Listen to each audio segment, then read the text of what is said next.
Have you ever read the old Louis L'Amour books where the good guys are tracking the bad guys down through the wilderness just based off of footprints and breaks in the vegetation? Well, I grew up reading that stuff, so I was super happy when the United States Marine Corps decided to make me a tracking and ground sign awareness instructor to all that military deploying forward. I mean, think about that, learning to track bad guys down and run them down. That's some cool stuff. That's what I joined the military to do. And the crazy thing is I had no idea how much information us human beings leave all over the earth. We're lazy human beings, and wherever we go, we're stomping on things, we're breaking things, we're generally leaving a mess. And if you have someone teach you what those indicators look like, you can actually follow these people in a search and rescue situation, save someone before they get hurt. That's pretty cool information in my book. And the great thing is most people don't even realize this is happening around you. I have an old quote that I got from a tracking friend of mine many years ago, and he'd tell me the ground is the oldest newspaper in print, constantly being updated with the newest information. Think about that. Search and rescue, law enforcement investigation, fire investigations. Heck, I don't care if you work at an old folks home and your people keep walking off property. If you know these skills, you can go and find these people and bring them back to safety. I've been teaching ground sign awareness and tracking for over a decade, and all it takes is someone to show you. It's not common sense, but it's also not rocket science. Let me tell you a quick story. This is a war story, so prepare yourself, but it's personal to me and it still gives me goosebumps today. I had a unit who was in Afghanistan. We trained this unit here in California. They went to Afghanistan, deployed to a heavy combat zone, and we get a call one day that says, hey, that unit, they want to talk to you. They want to call you on the phone. If you don't know, that's not an easy thing to do. They had to come set up a special phone and so on, and they do that. And I'm sitting there like, what did I do? Well, it was like war crimes? What's going on here? And they call in, and long story short, this entire unit, the command and some of the Marines there, wanted to share a story with us that saved their lives.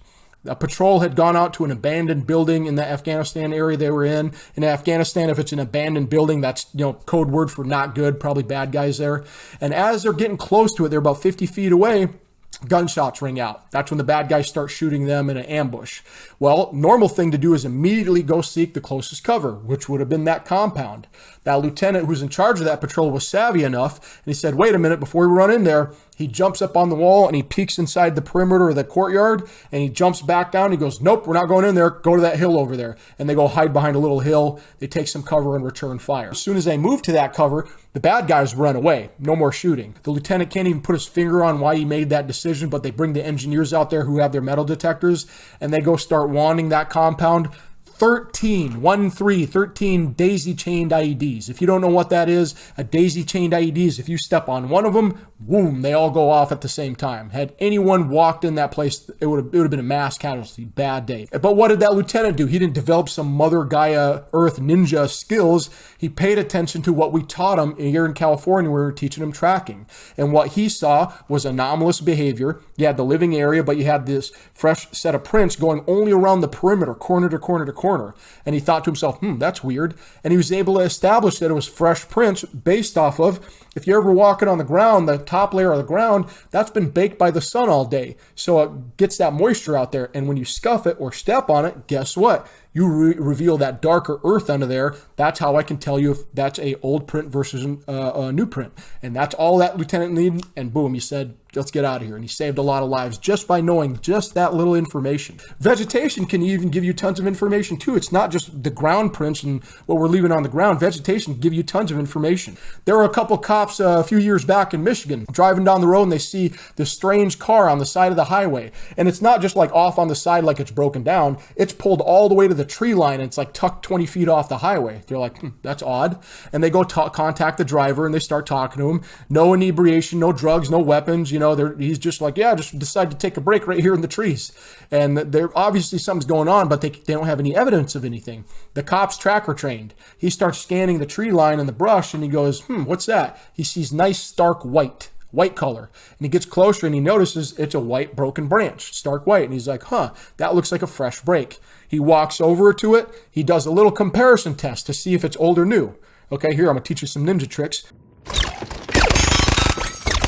He looks at the break. It's there and then it's nice and white. So he goes lower than that break and he breaks it and he compares them. If they're the same color, white and white, guess what? You got yourself a fresh brake.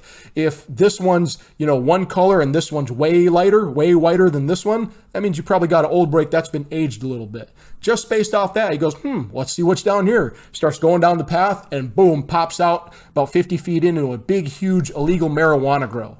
So that really worked out for him that day. The story gets better because they go back, they arrest him, and they start searching the car, and the cop pulls out a map from the glove box. And he opens up the map, and on the map, there's 12 dots on this map in the state of Michigan. He's standing on one of the dots. What else did you have? Yeah, they went and busted 12 other grows. So just a little bit of information helped that copper out just by doing a comparison test. Do you have young children that could potentially walk away from you or get lost by themselves? If you do, you need to pay attention to this trick my old friend Jim Grasky taught me. Jim's one of the last cowboys in America, and this is a trick he taught me. What you want to do is take your kid's shoes, take your kid and get some tin foil in a carpeted area. Trust me, there's a method to my madness. This is going to help your kid from getting lost one day.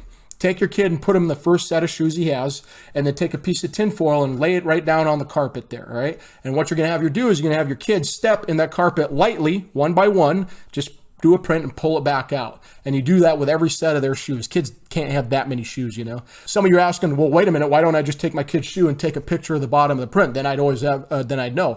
That's not a bad thing to do. You definitely want to do that, but think about it. Think about your shoe impression. And when it steps on the ground, what does it leave on the ground? It's not a copy of this, it's a negative. You see what I mean? So that's why we do the tinfoil trick. And now you take a picture of that tinfoil. Now you have an exact replica of what your kid's shoes will look like on the ground if they ever walk away from a playground, a box, or hiking area, whatever. So you tell me, you could utilize that information to help lost kids.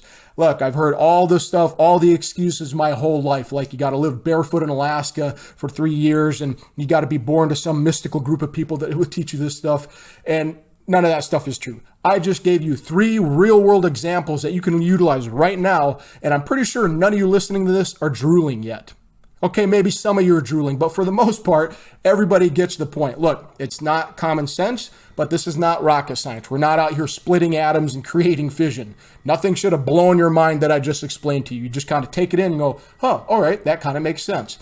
That's what I'm talking about when it just takes someone to show you one time.